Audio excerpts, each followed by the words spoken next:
12.4도입니다. 아나운서 이영호였습니다. 지금 시각 3시 5분입니다. KBS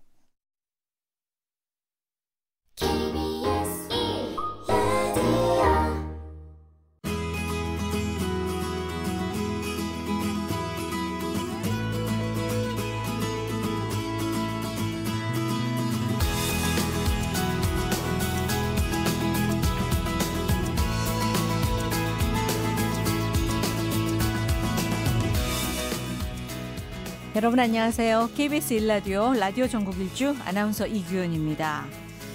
아직 무더위 한복판에 있는 것 같은데 오늘이 절기상 입추라고 하니까 이 가을의 문턱이라는 그 말이 좀 어색하게 느껴지네요. 그래도 오늘 뉴스에 나온 사진 한 장을 보니까 이 충남 청양군에 있는 한 농가에서 집 앞마당에 빨간 고추를 펴서 말리는 장면이 담겼던데요.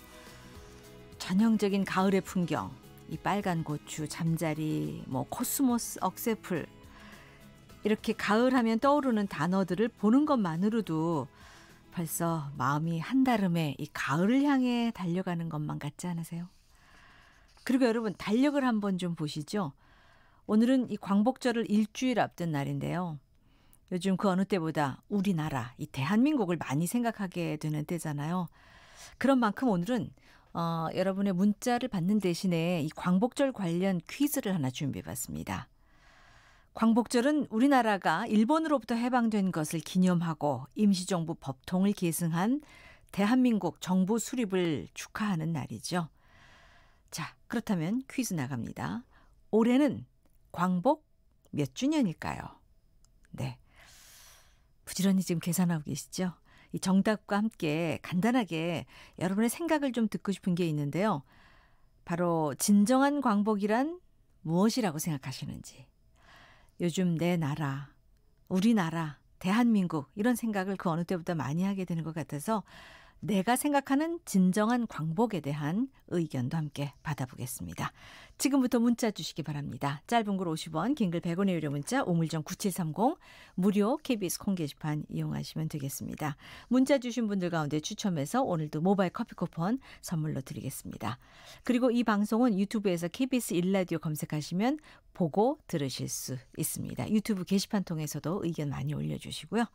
자, 오늘 목요일입니다. 라디오 전국 일주 출발합니다.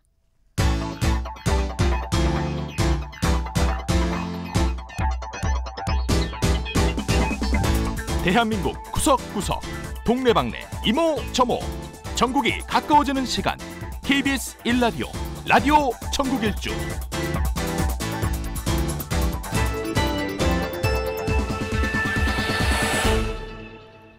먼저 지역 뉴스 브리핑입니다. 이종훈 시사평론가 전화 연결합니다. 안녕하세요. 네, 안녕하세요. 네, 오늘이 절기상 입춘데 폭염이 기승을 부리고 있습니다. 네, 그렇습니다. 지금 대구는 36.1도까지 지금 올라갔다 그러고요. 그래요? 지금 서울, 경기, 충청 그리고 이제 남부 지역 같은 경우 지금 대부분 다 폭염 경보가 발령돼 있는 그런 상황입니다. 네. 밤 사이에 이제 열대야도 지금 이제 계속 이어질 거라고 하니까요. 건강 좀 각별히 좀 조심을 하셔야 할 것 같고요. 이런 가운데 지금 9호 태풍 레끼마하고 10호 태풍 크로사가 북상 중인 상황 아니겠습니까? 네네. 지금 이제 두 태풍 예상 경로에 관심이 모아지고 있는데 레끼마는 대만 해상을 거쳐서 중국 상하이 방향으로 이동을 할 것으로 전해지고 있습니다. 그래서 네. 당초 이동 경로보다는 약간 동쪽으로 좀 쏠리긴 했는데 우리나라에까지 미칠지는 지금 이제 영향을 좀 상황을 좀 지켜봐야 되는 거고요. 지금 크로사 같은 경우에는 일본 오사카 방향으로 일단 향하고는 있다 그럽니다. 예. 이 두 태풍이 지금 양쪽으로 우리나라 기준으로 해서 동서에서 지금 이제 북진하고 있는 그런 상황입니다. 네. 예. 자, 다음 소식입니다. 이 냉방기구 사용이 많이 늘어나면서 요즘 어제 제주시 전력 수요가 최대치를 경신했다고 하는데 글쎄요, 올해는 이 전력 대란 걱정 안 해도 될까요? 괜찮다고 하는데 좀 지켜봐야 될 것 같습니다. 그러니까 지난해 같은 경우에 예비 전력이 709만 킬로와트까지 떨어지는 바람에 굉장히 또 긴장이 고조되고 그러지 않았습니까? 네. 이제 올해는 이제 어떻게 될지 이제 지켜봐야 되는데 조금 전에 말씀하신 것처럼 이 전력거래소 제주본부에 따르면 어제 저녁 6시 기준으로 최대 전력 수요가 95만 8천 킬로와트. 그래서 2018년 1월 26일 그동안의 최대 수요량 그 기록을 돌파했다 그럽니다. 네.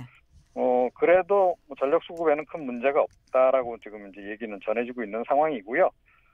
조금 전에 제가 이제 뭐 올해는 그 전력 대란 없을 거다라고 정부가 말씀드렸다라고 말씀했는데 예. 산업통상자원부가 안 그래도 지난 4일에 대략 예측치를 내놨습니다. 그래서 올여름 그 최대 전력 수요 최대한 9,130만 킬로와트 정도. 그래서 지난해보다는 조금 덜할 것으로 지금 예상을 지금 하고 있거든요. 지난해가 상당히 더웠잖아요. 예, 지난해 여름에 이제 최대 전력 수요가 9,248만 킬로와트였었거든요. 예. 그때에 비해서는 조금 덜 사용할 것으로 지금 보여서 예비 전력이 그래도 좀 여유가 있을 것으로 예. 이렇게 이제 추정은 된다는 건데 이번에 그 주택용 그 요금제 그 누진제 완화를 하지 않았어요. 그렇죠. 그래서 냉방기구 사용이 또 늘어나면 이것도 어떻게 될지 모른다 이런 관측도 네. 없잖아 있긴 합니다. 네. 그래도 오늘 같은 날 또 열대야가 예상되는데 좀 시원하게 자고 싶은 사람들 많으실 것 같습니다. 네. 자, 최근 폭염 속에 또 화재가 자주 발생하고 있는데 이 충청남도 소방본부가 눈길을 끄는 재미있는 통계 수치를 내놨더라고요. 네, 그렇습니다. 그러니까 지난해 7월부터 9월 사이에 이제 충남에서 발생한 화재에 대한 분석 결과를 내놨습니다. 네. 이제 지난해면 2018년 아니겠습니까? 그런데 그 지난해, 2017년 대비 39.8%나 증가를 해서 576건이 발생을 했다는 거예요. 어디서 이렇게 불이 많이 난 겁니까? 근데 발생 장소를 보니까 자동차가 가장 많았습니다. 네. 그러니까 77건으로 나타났고, 그 다음에 단독주택, 그리고 이제 최근에도 뭐 창고에서 불이 났습니다만, 창고가 그 다음에 공장, 축사 이런 순이었다 그러는데요. 의외로 창고하고 공장이 또 많이 또 이렇게 발생한 것으로 이렇게 지금 드러나고 있습니다. 네. 뭐 일단 이제 뭐 그 불씨를 이제 제대로 관리를 못한 그런 부분이 가장 이제 많았다라고 그래요. 한 41% 정도는 담배꽁초나 쓰레기 소각 뭐 이런 것이 원인이긴 한데 냉방기를 비롯한 뭐 전기 기계적인 요인도 한 26%가량 된다 그럽니다. 그러니까 네. 그러니까 전기적 요인이 26%고 기계적 요인이 13.2%네요. 예. 그러면 거의 뭐 그러니까 39% 정도 되는 거 아니겠습니까? 네. 그러니까 이것도 상당히 비율이 좀 의외로 높다는 겁니다. 그래서 이게 이제 충청남도 기준의 이제 결과긴 한데 다른 지역도 뭐 크게 다르진 않을 것 같다라는 생각이 좀 들고요. 예. 그리고 역시 이제 아무래도 좀 지구 온난화 결과 여름철 화재 발생 건수도 더 늘어나는 거 아닌가 이렇게 생각을 합니다. 네. 이 통계 수치를 통해서 좀 화재 예방에 각별히 주의를 해야 될 것 같습니다. 결코 재밌는 그 통계 수치가 아니라 정말 의미 있는 눈여겨봐야 할 만한 통계 수치인 것 같습니다. 자, 경상북도가 이 독도 보존과 관리를 위한 국비를 확보하고자 했는데 내년도 예산 심의에서 이게 크게 축소될 수 있다는 얘기가 들려요. 무슨 의미입니까 이게? 네, 요새 이제 독도에 대한 이제 국민적 관심이 굉장히 높아지고 있지 않습니까? 그럼요. 뭐 러시아 군용기 이제 영공 침해 사건도 있었고 또 이번에 우리 독도 훈련하는 거 관련해서 일본 정부가 또 항의도 하고 그런 상황인데 지금 경상북도가 독도 관련 국비 사업으로 한 13건 한 323억 원 정도를 해당 부처에 요청을 했다 그래요. 네. 그런데 이제 9건 124억 정도만 반영이 됐다는 겁니다. 어허. 그런데 이 빠진 사업 중에는 국민들이 알기로는 뭐 당연히 통과됐을 법한 그런 사업들이 좀 제외가 돼 있다 그래요. 예를 들면 어떤 겁니까? 예를 들어서 뭐 독도 입도 지원센터. 이거 사실은 그동안에 상당히 뭐 논란도 많았고 진행이 꽤 되는 줄 알고 있었는데 그 건립 예산이라든가 독도 방파제 설치 이 사업 이런 것들이 또 좀 제외가 돼버렸다 그래요. 다 필요한 것들 아닙니까? 예, 그런데 이게 또 외교적인 문제를 좀 의식을 해서 좀 그런 거 아닌가 이런 지적도 좀 없잖아 있긴 한데요. 글쎄요, 이런 때일수록 뭐 우리가 좀 실효적 지배를 좀 더 강화하는 차원에서의 여러 가지 조치들 그런 것들은 정말 중단 없이 진행을 해야 하지 않을까. 그러게 말입니다. 이런 생각입니다. 관련 예산을 좀 줄인다고 하니까 이게 참 안타깝네요. 아쉽고. 자, 경남 창원의 한 아파트 주차장에서 어린아이가 차에 치여 사망하는 사고가 발생했다고요? 네, 이게 또 발생했다는 게 문제인 겁니다. 그러니까 경남 창원의 한 아파트 단지 출입구 바로 앞에서 어머니 그리고 형과 함께 걸어가던 3살배기 어린이가 SUV 차량에 들이받쳤고 그 자리에서 그대로 사망을 한 겁니다. 네. 지난 1일에도 부산의 한 아파트 지하 주차장에서 이 2살배기가 도승용차에 치여서 크게 다쳤고 병원에 이송했지만 곧바로 또 사망을 하는 그런 사고가 있었단 말이에요. 네. 그래서 일주일 만에 또다시 좀 이런 유사 사고가 지금 발생을 하는 바람에 이거 지금 이제 상당히 관심을 좀 많이 끌고 있는 그런 그 상황이고요. 그러게요. 운전자들이 좀 안전 운전을 안 했다는 거 아닙니까? 결과적으로 그렇습니다. 그래서 이제 지난번 그 부산 사고 같은 경우에 이미 그 운전자 같은 경우 교통사고 처리 특례법 위반 혐의로 입건이 지금 된 상태인데요. 네. 그런데 운전자들도 약간 좀 억울한 측면은 없지 않아 있어요. 왜냐하면 주차장이기 때문에 아무래도 속도는 많이 줄이고 이동을 한다는 거죠. 예. 그런데도 이런 이제 그 인재 사고가 발생하니까 운전자들도 상당히 당황을 좀 많이 하고 있다 그러는데요. 지금 이 얘기를 들어보니까 이 저속이라 그래도 아이들한테는 굉장히 이게 타격이 된다는 겁니다. 네. 예, 그래서 이 부분은 역시 운전자들이 1차적으로 좀 주의를 더 많이 하는 수밖에 없겠다. 네, 이런 생각입니다. 보호자들도 좀 아이들 좀 제대로 좀 잘 손잡고 다녀야 되는 거 아닙니까? 주차장 안에서도. 그럴 것 같아요. 대충 이제 주차장에서는 뭐 공간이 좀 넓기도 하고 그다음에 차들이 다니는 곳인데 서 있는 차들이 많다 보니까 약간 긴장을 좀 늦추시는 거 아닌가 싶은데요. 예. 절대 긴장을 늦추실 일이 아니다. 물론입니다. 이렇게 생각을 합니다. 네. 자, 광주시 조사 결과 지하수 오염이 심각한 것으로 드러났다면서요. 네, 오늘 이제 광주시가 이제 지하수 관리 계획 보고서를 이제 공개를 했는데요. 네. 관내 지하수 수질 검사 부적합률이 6.67%. 그래서 전국 평균 2.99%보다 월등히 지금 이렇게 높은 것으로 나타났습니다. 예. 그러니까 부적합한 곳이 대략 157곳으로 나타났다 그래요. 그러니까 전체 이제 조사를 한 지점은 한 2,300여 곳 정도 된다 그러는데 지금 의외로 지금 이제 많이 좀 나온 거고, 네. 그리고 이제 부적합 항목을 보더라도 사람들이라든가 동식물에 굉장히 영향을 많이 주는 그런 특정 유해 물질을 비롯해서 한 205건 정도 의외로 또 많은 또 건수가 또 발견이 됐고요. 특히 또 발암 물질도 꽤 좀 이제 검출이 되는 거로 이렇게 좀 드러나고 있습니다. 예. 그래서 뭐 트리클로로 에틸렌이라든가 테클라클로로 에틸렌 같은 약간 좀 치명적일 수도 있는 그런 그 물질들이 기준치를 초과돼서 검출이 돼가지고 지금 일단 원인 규명부터 좀 해야 된다 이런. 그러게요. 조사가 좀 필요하네요. 네, 나오고 있는데 지하수 사정이 다른 곳은 과연 어떨까 이런 생각도 좀 들긴 합니다. 그러네요. 네. 예, 소식 고맙습니다. 네. 이종훈 시사평론가였습니다.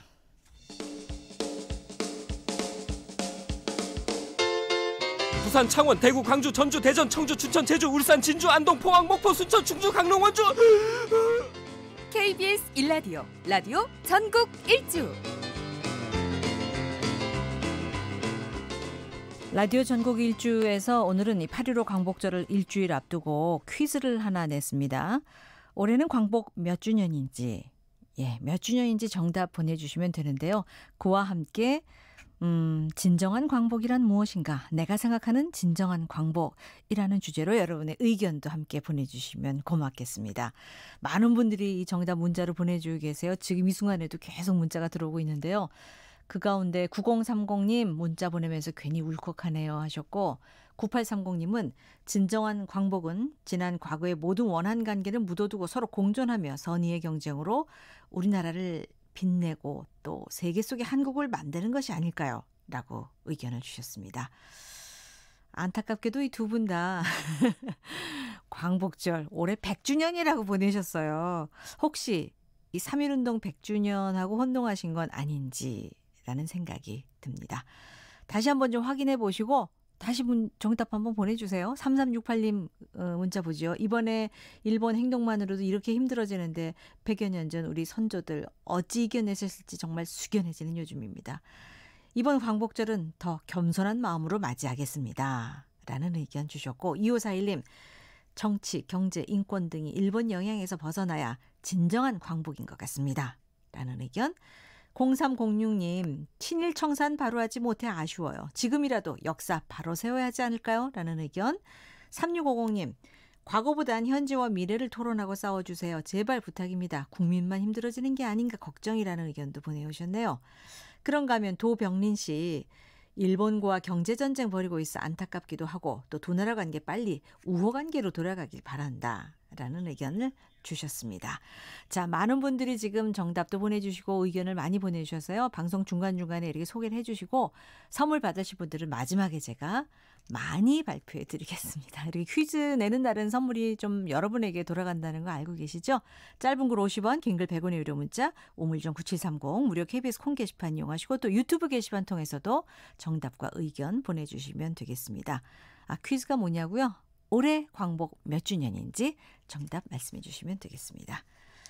지역 소식 들어보겠습니다. 오늘은 먼저 창원으로 가볼게요. 정아람 리포터 안녕하십니까? 네, 안녕하세요. 창원입니다. 창원도 많이 덥죠? 네, 오늘도 33도 지금 현재 온도고요. 덥고 습한 날씨 계속해서 이어지고 있습니다. 예, 이 창원 주남 저수지에서 열리는 여름 습지 생태 학습 교실에 직접 다녀오셨다면서요? 네, 창원에는 주남 저수지가 있는데요. 우리나라에서 철새 도래지로 유명한 곳이죠.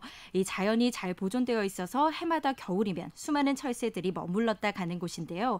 이 주남 저수지 옆에는 습지 보존을 위한 람사르 총회가 창원에서 열린 것을 기념해서 세운 람사르 문화관이 있습니다. 네. 이곳에서 여름을 맞아 주남 저수지의 습지 생물들을 체험할 수 있는 여름 습지 생태학습 교실이 열려서 다녀왔습니다.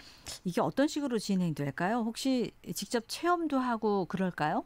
네, 여름 습지 생태학습 교실은 창원의 가족 단위 시민들을 대상으로 열리는 습지 생태 체험 교실인데요. 예. 이 습지 체험에 들어가기 전에 좀 더 알찬 수업이 될 수 있도록 이 주남 저수지는 어떤 곳인지 또 현재 주남 저수지에는 어떤 생물들이 살고 있는지 영상과 사진을 통해서 먼저 배웁니다. 네. 그런 다음에 람사르 문화관 뒤쪽에 마련된 습지로 들어가서 체험을 시작하게 되는데요. 그냥 맨손으로 가는 것이 아니라 채집과 관찰을 할 수 있는 그물망과 용기, 또 루페라고 부르는 작은 확대경을 가지고 나가서 체험을 시작합니다. 아유, 흥미로운데요? 네, 맞습니다. 이 습지에서 만날 수 있는 생물들 또 어떤 것들이 있는지 수업을 즐기는 시민들의 이야기 함께 들어보시죠. 네. 느낌이 어때요? 눈을 밟아보니까. 좀 무섭지만요. 좋아요. 잡으니까요. 누나나, 여기 이거 지금 보이지? 여기 빨간색. 이거 아까 노랑이 알이래. 엄청 많지? 확실히 조금 책으로만 보는 것보다는 더 좋은 것 같아요. 그리고 사실 요즘에는 주변에 쌀을 그냥 사 먹거나 같이 옛날같이 집에 뭐 논농사를 짓거나 하는 경우가 잘 없잖아요. 그래서 이런 체험 학습의 기회가 정말 좋은 것 같아요. 개야제비하고 붕어하고 잡았어요. 뭔가 신기한 거, 뭔가 슬라임같이 물럭물럭했어요. 이쪽이 더운 줄 알았는데요. 이쪽이 좀 시원해가지고요. 좋았어요. 그리고 체험할 때요. 물고기도 잡고 하니까요. 너무 좋았어요. 그래서 사실 도시에 살면서 이렇게 논에 들어가기가 쉽지 않잖아요. 뭐 미꾸라지도 그렇고 물방개도 그렇고 그다음에 미꾸리 그거 보니까 너무 좋았어요. 직접 채집하고 관찰할 수 있어 상당히 즐거워하시는 것 같은데 그나저나 이 주남 저수지에는 얼마나 많은 생물들이 있을까요? 네, 주남 저수지는 봄, 여름, 가을, 겨울 이 4계절 모두 자연을 느끼고 체험할 수 있는 곳인데요. 네. 그중에서도 특히 여름과 겨울에 많은 생물들을 보고 관찰할 수가 있습니다. 이 여름에는 물에 사는 생물들을 주로 관찰할 수가 있는데 정말 다양한 종류들이 많았습니다. 그중에서도 특히 멸종위기 식물로 지정된 가시연꽃도 쉽게 찾아볼 수가 있고요. 네. 또 마름, 미꾸리, 물방개, 우렁이, 개아제비 같은 이 평소 도시에서는 보기 힘든 생물들이 많았습니다. 저는 잘 모르겠어요. 본 적이 없어서. 네, 또 연꽃단지도 있거든요. 네. 활짝 핀 수많은 연꽃들도 볼 수가 있습니다. 이 주남 저수지가 겨울에도 인기가 많은데요. 철새 도래지잖아요. 네, 맞습니다. 이 겨울에는 황새를 비롯해서 제두루미, 큰 고니, 큰 기러기 같은 겨울 철새 수만 마리가 날아와서 주남 저수지에 머물고 간다고 합니다. 네. 그런데 요즘 많이 더운데 이거 찾는 분들 반응은 어떻습니까? 네, 사실 제가 찾아갔던 날도 아주 무더운 날씨였는데요. 네. 이 무더위에 여름 습지 체험을 제대로 할 수 있을까 걱정이 그러게요. 많았습니다. 그런데 시민들이 직접 습지에 들어가서 체험을 하다 보니 이 무더위도 잊고 생태 체험에 푹 빠져 있었습니다. 이 체험을 할 수 있는 습지에 들어가면 앞에서 이야기한 물방개, 우렁이의 알, 그리고 뭐 개아제비, 송사리, 미꾸리 같은 생물들을 생생하게 눈앞에서 볼 수가 있는데요. 네. 직접 손으로 잡아서 돋보기로 관찰도 해보고 이 온몸으로 느끼는 야외 수업이 진행이 됐습니다. 네. 사실 저도 함께 들어가서 체험을 해봤거든요. 예. 색다른 경험이라서 참여한 시민들의 반응이 아주 좋았습니다. 특히 어린 아이들에게는 좋은 추억이 된 시간이었는데요. 오감으로 배우는 수업 현장과 서계수 권태석 강사의 이야기 함께 들어보시죠. 네. 자, 우리 뭘 볼 거냐면 수생식물들 중에서 여러분들이 영상으로 본 거 있었죠? 뭐로 봤나요? 이렇게 생긴 가시연이 잎이 이렇게 생겼어. 자세히 한번 봐보세요. 여기 핌이 있나요? 여기 침이 있어요? 없어요? 있어요. 어떻게 있나요? 뾰족하게. 뾰족뾰족. 장미가시처럼. 맞아요. 장미가시처럼. 그럼 이쪽에도 있는 거 한번 볼까요? 주남 저수지에 여러 가지 식물들이 많은데 생육부터 시작을 해서 꽃이 피고 지는 것까지 전부 다 같이 프로그램을 같이 운영을 하고 있고요. 그리고 물에 들어가서 논섭지에서는 생물을 잡아서 그 수소곤충들을 모두 다 저희들이 하나하나 루페로 관찰도 하고 사진도 찍고 무엇을 먹고 생활하는지까지 얘기하고 있습니다. 상당히 기분이 좋아요. 아까 들어가 보셨죠? 느낌이 달라요. 그래서 오감 체험을 하기 위한 습지거지를 만들었죠. 오감. 이목구비가 아닌 하나 플러스 느낌, 감각, 오감 체험. 이 추억은 영원히 가거든요. 평생 갑니다. 잊을 수 없겠죠. 사진 보니까 엄마 아빠 손 붙잡고 온 아이들이 참 많네요. 네, 맞습니다. 그런데 무척 덥다고 하지만 이렇게 뭔가 하나에 몰두하면 그 더위도 잊게 되는 거 아니겠습니까? 네. 이렇게 이 주남 저수지에서 오감 만족하는 이런 습지 체험을 하면 참 좋은 경험이 되겠어요. 네, 그렇습니다. 오늘 소개해드린 여름 습지 생태체험 교실은 8월 18일까지 매주 토요일, 일요일마다 진행이 되는데요. 네. 신청은 주남 저수지 홈페이지를 통해서 하실 수도 있고요. 체험 당일 이 람사르 문화관에서 현장 접수를 통해서도 참여할 수가 있습니다. 네. 이 도시에서 경험해 볼 수 없는 특별한 체험을 이번 여름에는 창원 주남 저수지에서 가족과 함께 즐겨보셔도 좋을 것 같습니다. 지금까지 창원이었습니다. 네, 정아람 리포터 소식 잘 들었습니다. 이번에 충주로 가보죠. 이수연 리포터 안녕하세요. 네, 안녕하세요. 충주입니다. 충주 날씨는 어떻습니까? 현재 기온 30도로 습하고 더운데요. 잠깐 소나기가 내렸다가 그친 상태입니다. 예, 이렇게 올여름에는 곳곳에 소나기가 좀 자주 내린다 그래서 이른바 소나기 주의보라는 것도 좀 내려지는 것 같습니다. 자, 오늘은 음성군 백야 자연휴양림에 있는 백야 목재문화체험장 소식 준비하셨다고요? 네, 작년 8월에 개관한 이 백야 목재문화체험장은 음성군 금왕읍에 있고요. 네. 4세 이상이면 누구나 우리 생활에 필요한 것들을 목재로 만들어갈 수 있는 곳인데요. 1층은 관람실과 놀이방, 2층은 영상실, 전시실, 또 체험실과 자연을 감상할 수 있는 하늘 정원으로 구성되어 있습니다. 그리고 체험장에 들어서면 건물 내부 대부분이 목재로 만들어져 있어서 향긋한 나무 냄새가 나는데요. 이게 또 기분이 좋더라고요. 그 나무 향이 저도 참 기분 좋아요. 뭔가 안정감이 느껴지고. 맞습니다. 그럼 이수연 리포터는 그곳에서 어떤 체험을 하셨어요? 저는 우드 버닝이라는 걸 해봤는데요. 우드 버닝이 뭡니까? 버닝기로 목재를 태워서 글씨를 새기는 작업입니다. 그래요? 네, 도마 위에 직접 제 이니셜을 새겨봤는데요. 이게 또 생각보다 어렵더라고요. 현장 소리와 남기영 지도사에게 체험장에서 어떤 제품을 만들어 볼 수 있는지 들어보시죠. 네. 버닝기를 켜고 이거는 빨리 가면 안 타요. 네. 그래서 천천히 움직이셔야 돼. 버닝을 하면은 천천히 이렇게 움직이시는 거야. 어이구, 놀랐어. 지금 글씨를 너무 빨리 쓰시니까 그래. 천천히 쓰세요. 천천히. 근데 이게 힘 조절도 잘해야 되네요. 그렇죠. 전 약간 힘이 많이 들어가나 봐요, 선생님. 처음 하시니까 그래요. 4세부터 시작해가지고 아이들이 할 수 있는 피노키오, 공룡, 구급차, 기린 자동차, 거북이 자동차, 트럭 등이 있고요. 초등학생이 할 수 있는 사각 정리함, 4칸 캐리어, 독서대, 편지꽂이 있고요. 성인분들이 플레이팅 도마, 캄포도마, 트레이, 쟁반, 스툴, 의자, 다탁, 원목 테이블 등이 있어요. 성인분들은 이제 집에서 실제적으로 주방이나 가정에 TV 앞에 놓는 원탁 같은 것도 다 여기서 만들고 있어요. 친환경 인증 제품인 것으로만 사용해가지고 가족과 함께 체험하는 프로그램이에요. 저도 이 목공에 참 관심이 많은데 한 번도 도전해보지 못했거든요. 네. 근데 이 난이도에 따라서 시간이 좀 많이 다를 것 같습니다. 네, 간단한 장난감 종류는 1시간 정도면 만들 수 있고요. 네. 그 외에 탁자나 도마, 연필꽂이 같은 제품은 2시간에서 3시간 정도 걸리는데요. 그래도 지도사에게 도움을 받으면서 어렵지 않게 완성할 수 있습니다. 예전에 TV에서 어떤 주부가 이걸 배워가지고 가구 일체를 다 만들어서 쓰는 걸 봤거든요. 네. 정말 대단하고 또 부럽더라고요. 그런데 이거 체험하려면 예약이 필수라고요? 네, 맞습니다. 필요한 재료를 미리 구매하고 준비해야 해서 꼭 예약이 필요한데요. 네. 만드는 제품별로 목재 재료비와 소정의 체험비가 있고요. 예약 문의와 자세한 내용은 음성군 백야목재문화체험장 043-871-5963으로 연락해 보시면 됩니다. 제가 번호 다시 한번 안내해 드릴까요? 네. 043-871-5963. 네, 맞습니다. 그리고 체험장은 월요일은 휴관이고요. 화요일부터 일요일까지는 오전 10시와 오후 2시 이렇게 두 번에 걸쳐서 가족 프로그램을 예약할 수 있고요.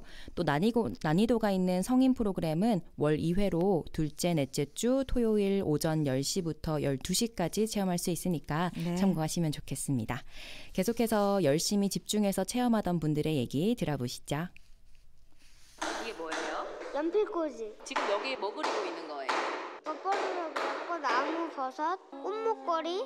여기 뭐뭐 꽂아놓으실 거예요? 연필, 지우개, 가위, 풀, 색종이. 재밌었어요. 큰아이들은 이제 5학년이거든요. 그래가지고 자기들이 스스로 쓸 수 있는 책꽂이랑 편지꽂이 이런 것들을 만들겠다고 했고요. 작은 아이는 이제 7살인데 피노키오를 만들겠다고 했습니다. 자기가 만든 그 성취감이나 아니면 자연 친화적인 목재 체험 이런 것들을 이제 마음속에 담아가고 추억이 되어서 또 이런 경험들이 생겼으면 좋겠습니다. 집사람 대출 도마를 만들고 있습니다. 지금 그럼 버닝하고 있으신데 예. 여기 문구가 너무 감동적이거든요. 한번 읊어주시겠어요, 아버님?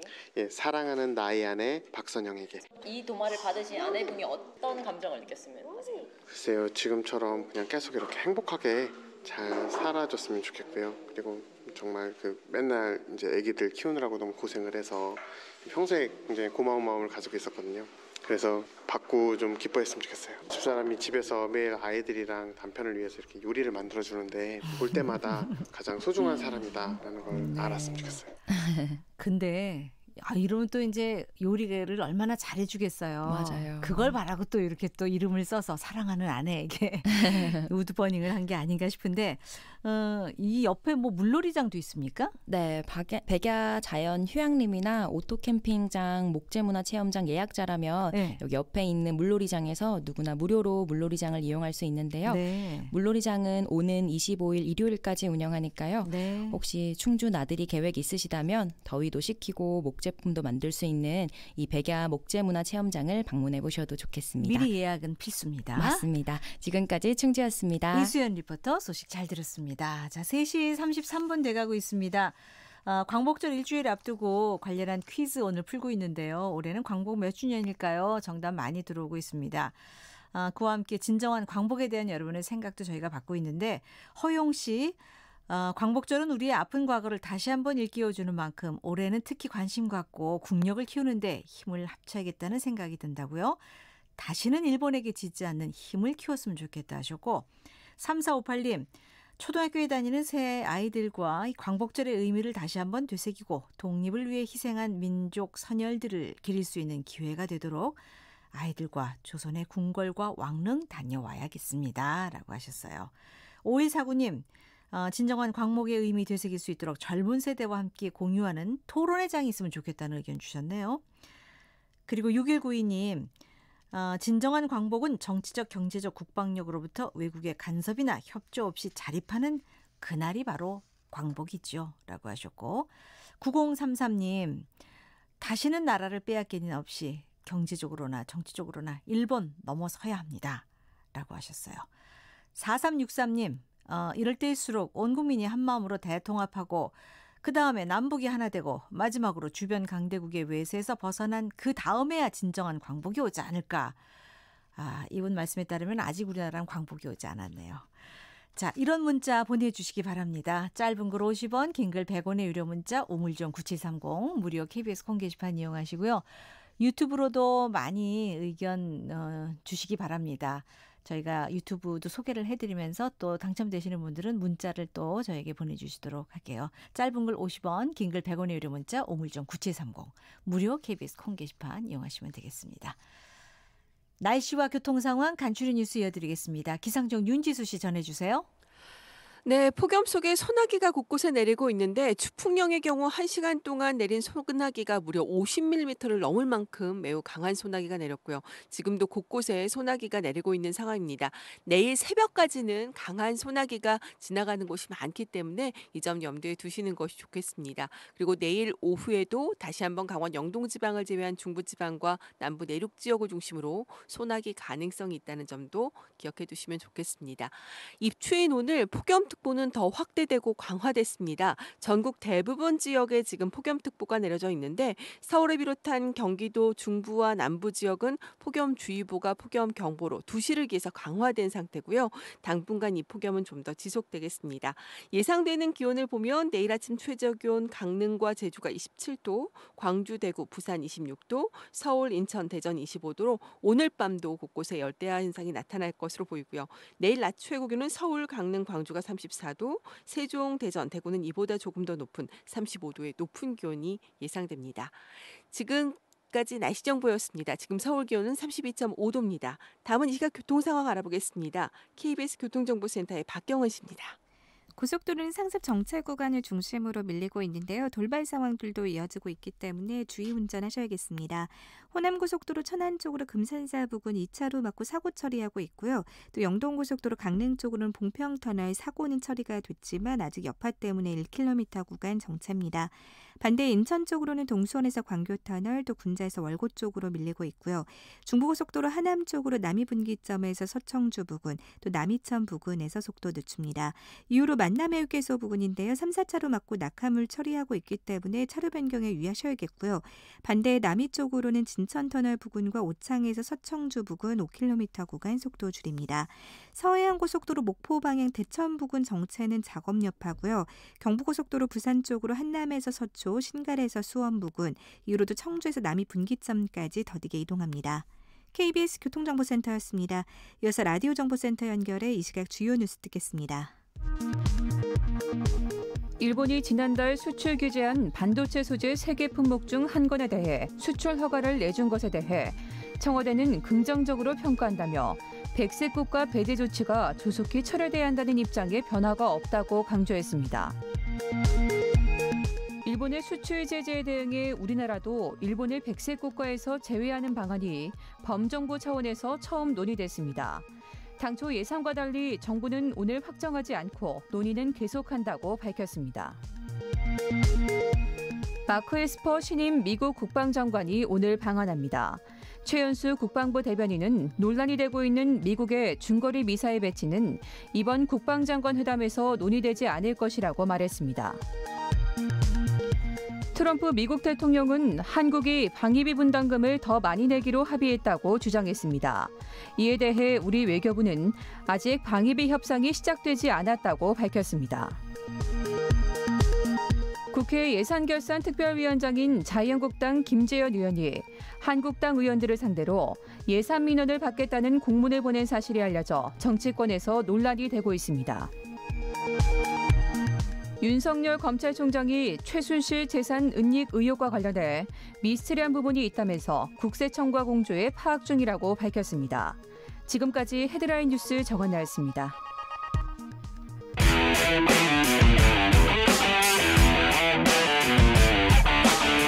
라디오 전국 일주 지역시사 포커스 팔도 기자가 간다. 지역의 베테랑 기자와 함께 이 지역의 쟁점 현안, 또 주목해야 할 사건의 뒷이야기까지 짚어보는 시간입니다. 오늘은 광주 지역으로 가보겠습니다. 무등일보 서충섭 기자, 안녕하십니까? 네, 안녕하세요. 예, 이 지난달 말께 광주의 한 클럽에서 일어난 붕괴 사고로 이 사상자가 많았는데 예. 지금 이 사고 관련 조사 어떻게 진행되고 있습니까? 예, 사건이 워낙 크게 보도돼서 다들 아실 텐데요. 지난달 27일 새벽 2시 30분쯤에 광주의 대표적인 유흥가 상무지구에 위치한 한 클럽에서 폭층 판넬이 무너지는 사고가 있었죠. 네. 예, 이에 대해서 지난 6일 그러니까 그제 경찰이 국립과학수사연구원의 1차 감식 결과를 발표했는데요. 결론부터 말씀드리자면 부실공사로 난 사고였고 언제든 무너질 수 있다는 상태였다는 것입니다. 부실공사였고 붕괴 가능성은 언제든 있었다. 네. 역시 이 부실 시공이 이번에도 원인이었군요. 예, 그렇습니다. 예, 합법적으로 건축한 복층 외에도 손님을 더 받으려고 나무 판넬로 확장을 했는데요. 그 용접을 2, 3cm 간격으로 띄엄띄엄 했다고 해요. 네. 그리고 판넬을 받치는 기둥도 없었다고 하고요. 이것 역시도 1층에 밑에 손님을 더 많이 받으려고 아하. 그랬다고 하네요.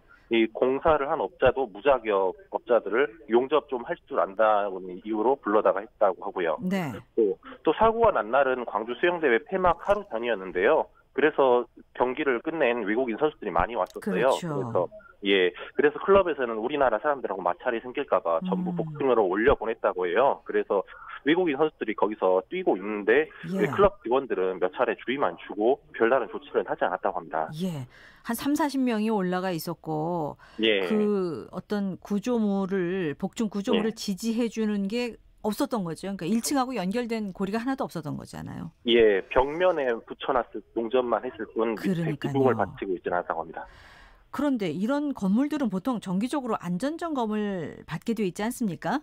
예, 그 부분도 참 어이없는 부분인데요. 건축법에 따르면 2년에 한 번씩 건물주는 안전업체에 의뢰를 해서 안전점검을 받게 되어 있습니다. 네. 예, 그래서 당시 안전점검을 했던 업체 직원이 이제 클럽이 입주해 있는 건물 전체를 이제 점검을 했는데 이걸 낮에 했어요. 네. 근데 클럽이니까 당연히 낮에는 문을 안 열잖아요. 그렇죠. 예, 그런데 문 한번 당겨보고 안에 사람이 없으니까 그냥 이상 없음이라고 적어서 구청에 제출했다고 해요. 어이없네요, 정말. 예. 예, 그런데 이런 게 특별히 유착이 아니라 일상적으로 있었다는 점에서 더 안타까운 부분인데요. 경찰은 네. 이 직원도 입건해 조사를 하고 있습니다. 그리고 뭐 담당 구청에서도 현장에 나가서 직접 점검해 본 적은 한 번도 없었다고 하는데요. 네. 이유가 불법이 있다고 신고가 들어오지 않았다는 것이 이유라고 하네요. 누가 또 신고를 하겠어요. 그리고 예. 이거 조사하러 왔으면 밤에 직접 예. 문 열었을 때 이게 하나하나 꼼꼼히 들여다봐야 되는데 문 잠긴 예. 거 알면서 왔다 그냥 간 거 아닙니까? 형식적인 그런 절차만 밟은 것 같은데 예. 이런 부실 시공 외에도 예. 그 공간에서 그러니까 이른바 예. 이 춤 허용 일반 음식점에서 이 춤을 예. 추는 조례도 문제가 되고 있다죠. 예, 이번 사고를 통해서 좀 부각된 점들인데요. 일반적으로 이제 2016년 정부에서 금지하면서 홍대 감성주점 같은 곳은 일반의 주점이라서 춤을 출 수가 없는 곳이에요. 근데 네. 이제 그 춤을 추는 변칙 영업을 하니까 이제 그때 정부에서 금지를 했는데 그러면서 이번 사고가 난 클럽도 6천만 원이 넘는 벌금을 내게 됐습니다. 예. 예. 그런데 이제 이후로 그 담당 구청에서 이제 타 지역 사례를 벤치마킹하고 그리고 구의회에서는 그 조례를 만들어서 춤을 출 수 있는 업소로 만들 수 있는 조례를 만들었어요. 예. 그런데 그 조례에 그 혜택을 봐서 그 춤을 출 수 있는 업소로 합법적으로 허용된 곳은 이 관할 내에 단 2곳뿐이었는데요. 그래서 네. 사실상 이 특정 업소를 위해서 조례를 만들어준 건 아니냐는 의혹도 제기되어 있고요. 이것도 특혜 의혹이네요. 예, 오히려 그 당시 조례를 만든 의원들은 그때 당시 구청에서 이 클럽 측의 사정이 어렵다고 해서 만들어달라고 해서 만든 법이라고 하면서 진실 아이고. 공방으로까지 지금 번지고 있습니다. 예. 네.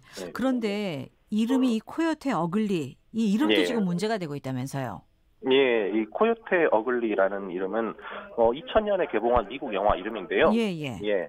그 OST인 이제 Can Fight the Moonlight가 잘 알려져 있는데요. 리듬이 이제 뭐 뜬뜬뜬뜬뜬뜬뜬뜬뜬뜬뜬 뭐 이런 리듬이에요. 예, 아유, 우리 다들 성희자 아실 또 텐데. 노래까지 불러주시네. 네. 이 영화는 미국 유명 클럽인 코요테 어글리의 대표 릴리아나 러벨의 실화를 바탕으로 했는데요. 네. 예, 코요테 어글리는 미국을 비롯해서 전 세계에서 프랜차이즈 바를 운영하고 있습니다. 그런데 이번 사고가 유명해지면서 클럽 코요테 어글리가 허가를 받지 않고 이름을 사용하고 있다고 상표권을 침해했다면서 형사고소를 예고한 상태입니다. 아이고, 오늘 보도 들으니까 이 클럽이 문제가 한두 가지가 아니에요. 예. 그런데 이런 사고가 예. 이 광주만의 일은 아닐 거라는 생각도 들거든요. 예, 맞습니다. 이번 사고를 계기로 작년 빅뱅 전 멤버 승리의 클럽 버닝썬 이후로 강남경찰서가 불법 유흥주점 의혹을 조사하고 있는데요. 네. 최근에도 강남 내의 클럽을 점검한 결과 식품위생법 위반 6곳, 소방법 위반 6곳, 총 12건을 적발했다고 해요. 네. 네, 여기서도 이 사고 난 광주 클럽과 마찬가지로 무단 증축으로 2층을 만들어서 룸과 테라스로 쓰던 복층 클럽이 덜미가 잡혔고요. 예. 일부 업소에서는 비상시에 비상 통로가 돼야 할 비상 통로에 적치물을 쌓아둔 것이 적발되기도 했다고 합니다. 이런 곳들이 전국에 정말 많을 겁니다. 예, 제대로 지금 맞습니다. 점검을 안 해서 그렇지. 예, 아마 무엇보다도 이 부실공사 끊이지 않는 문제인데 이 지금이라도 예. 확실히 점검하고 좀 고쳐 나가야 되는 거 아닙니까? 네, 맞습니다. 세월호 참사 이후에 우리 사회는 안전이라는 말을 이제 버릇처럼 달고 살는데요. 하지만 실제로 안전을 준수하려고 노력하는지 생각해 봐야 될 것 같습니다. 그렇죠. 예, 특히 이번 사고는 평상시 안전 점검만 제대로 이루어졌더라면 막을 수 있는 참사였을 것이라는 점에서 안타까움을 더하고 있는데요. 네. 예, 수익 욕심에 불법 건축을 일삼았던 업주의 욕심, 그리고 이것을 확인하는데 무관심했던 관공서까지 안전 불감증 세트라고도 할 수 있겠습니다. 맞습니다.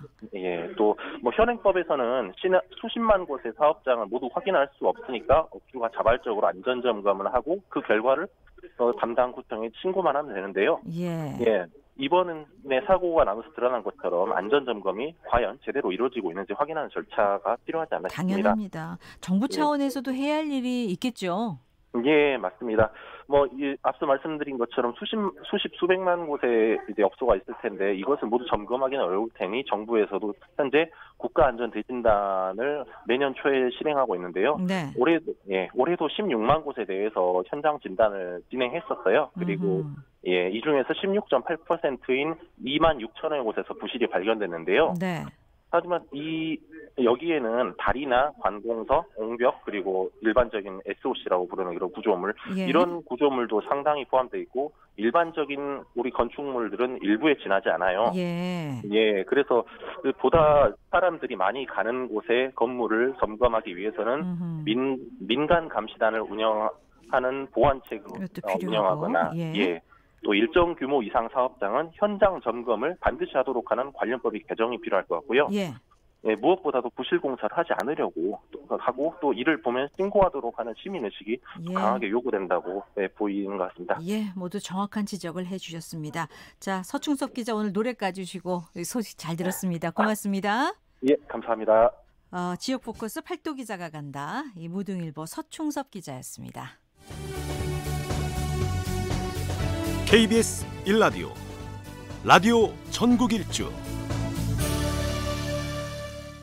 3시 47분 지났습니다. 전국의 역사 문화 유적지를 돌아보고 우리 고장 역사 이야기를 나누는 시간이에요. 박광일 역사여행 전문가 스튜디오에 오셨습니다. 어서 오세요. 안녕하세요. 자, 오늘은 어떤 이야기 준비하셨습니까? 오늘은 조금 오래된 이야기를 좀 드리려고 하는데요. 오래된 이야기요? 네, 그렇다고 하더라도 지금 우리가 이제 겪고 있는 상황하고 또 그냥 또 연결해서 또 볼 수 있는 그런 상황이 될 것 같기도 한데요. 지금의 한일 갈등 문제와 함께. 그래서 신라의 충신으로 많이 알려진 박재상 그리고 그의 가족에 대한 이야기를 좀 드리려고 합니다. 어디로 가면 이분의 이야기를 좀 들을 수 있는 겁니까? 박재상이라는 인물을 아마 모르는 분들은 없을 거예요. 그런데 그분의 유적이 그냥 경주에 있겠다. 보통 이렇게 생각을 하는데 경주 바로 남쪽에 있는 울산에 있습니다. 그래요? 그래서 울산 울주군에 가면은 박재상 기념관도 있고 또 박재상의 부인이 이제 돌이 되었다고 하는 망부석, 그다음에 이제 박재상 부인이 올라가서 늘 남편을 기다렸다고 하는 치술령,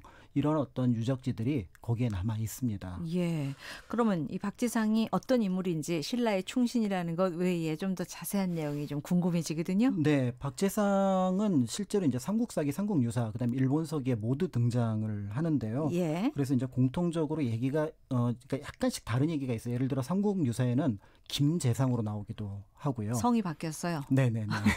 그 다음에 이제 또 이제 그 놀지양의 동생이었던 복호하고 미사은이 잡혀가는 시기가 조금 달라지기도 하는데 공통점이 있다면 어쨌든 놀지양의 두 동생을 이제 복호는 고구려, 그 다음에 미사은은 일본으로 볼모, 그러니까 인질로 가는데 그 인질로 가 있는 두 동생을 데리고 온 인물, 이렇게 이제 알려져 있습니다. 네네네. 근데 그럼 그 전에 이 눌지왕의 두 동생은 어떠한 이유에서 이 고구려와 일본의 볼모로 가게 된 건지 이 얘기부터 해주세요.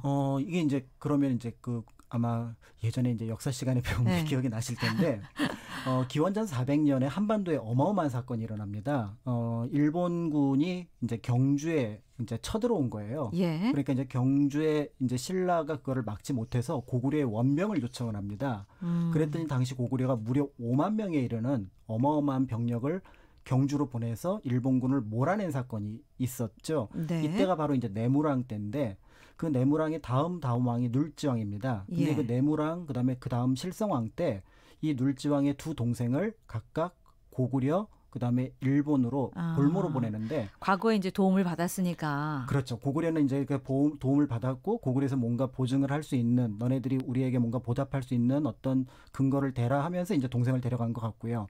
그다음에 이제 미사은을 일본으로 보냈던 까닭은 한번 이제 신라에 쳐들어왔던 나라니까 평화 관계를 유지하겠다는 어떤 증표 이런 정도의 의미로 보내지 않았을까. 그러니까 어떻게 보면은 신라가 조금 그 어려웠던 시기에 외교 관계로 어쨌든 평화를 유지하겠다라는 의지로 그 왕실에 있었던 중요한 인물을 보내게 됐는데 그 보내게 된 인물들의 형이 이제 눌지왕이 이제 왕에 올라가면서 이제 거기에 대한 어떤 현재 국면들 좀 해결해 보자. 이런 뭔가 좀 외교적으로 다른 방법을 좀 찾아보고 싶었다는 걸까요? 그러니까 예를 들어서 이제 고구려와 일본에 이제 동생들이 있으면 적극적인 외교 관계를 펼칠 수가 없으니까 이들을 데려오고 나서 그리고 나서 이제 외교 관계를 펼치려고 하는데 문제는 이들이 고분고분 보낼 이유가 없으니까 이제 여기에 이제 박재상을 발탁을 한 거죠. 볼모로 간 동생들을 이제 데리고 오고 싶었고 거기서 뭔가 협상력을 발휘해서 이 박재상이 이제 데리고 오는 거지요.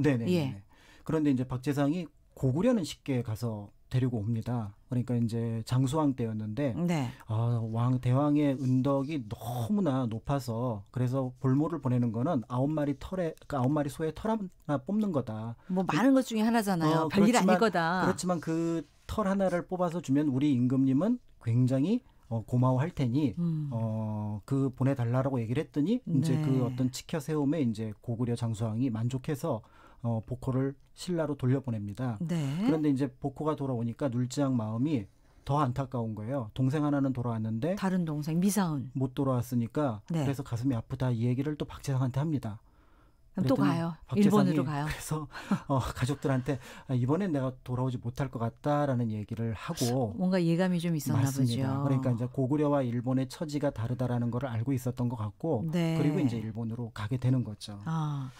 정말 더 어려웠습니까? 일본으로 가서 실제로 일본에 가는 거는 그냥 사신으로 가지 않고 일단 약간의 그 연극을 하게 됩니다. 약간의 그러니까 속임수? 그렇죠. 그러니까 내가 지금 신라에서 뭔가 반역을 꾀하려고 했는데 그게 문제가 돼서 일본으로 도망쳐 온 거다. 이제 이 얘기를 하게 되고 그리고 나서 이제 또 그 당시 이제 백제 사신이 뭔가 잘못 알았는지 고구려 신라가 일본을 공격하려고 한다.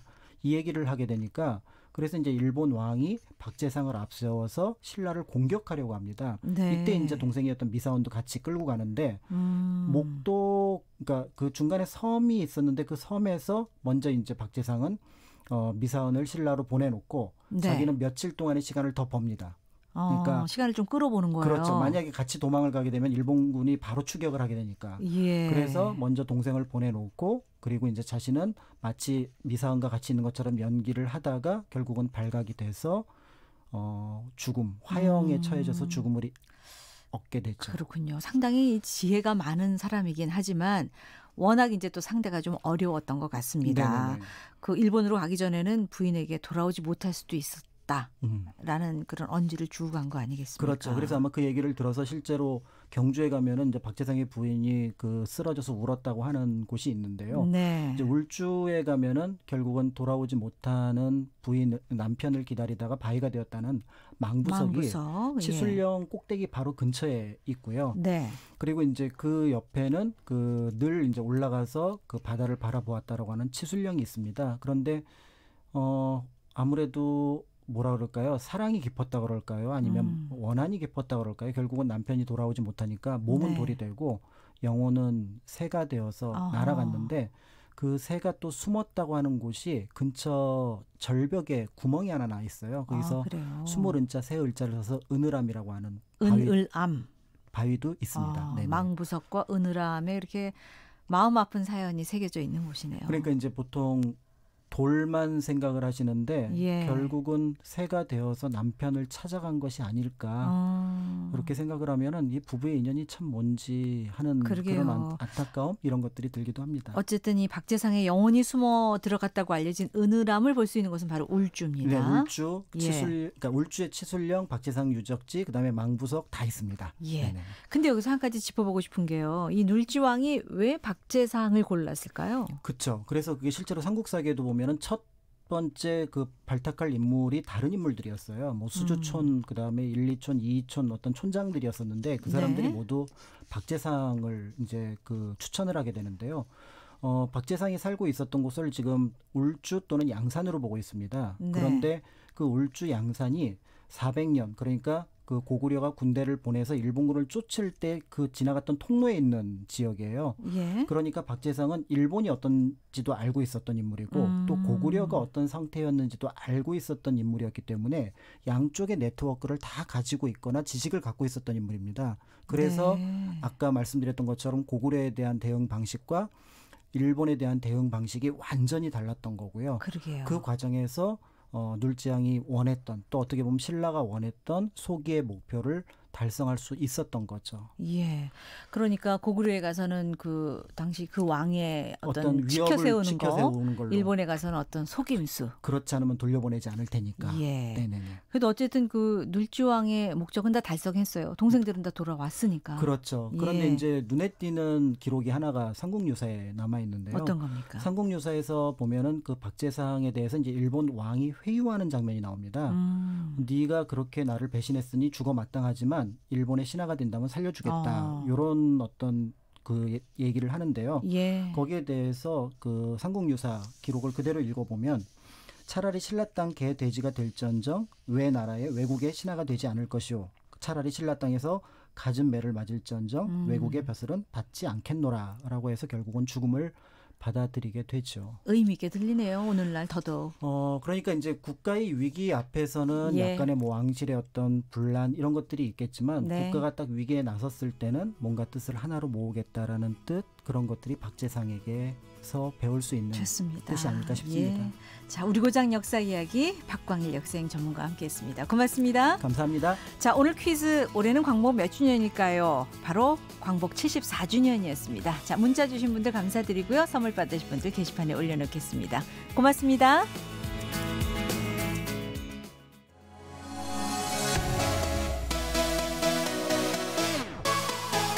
매일 저녁 7시 20분 청취자와 함께 만들어가는 KBS 열린 토론. 오늘 지목전 토크는 히로시마 원폭 투하 74주기, 일본과 핵, 그리고 진화하는 일본 불매운동 두 가지 주제로 찾아갑니다.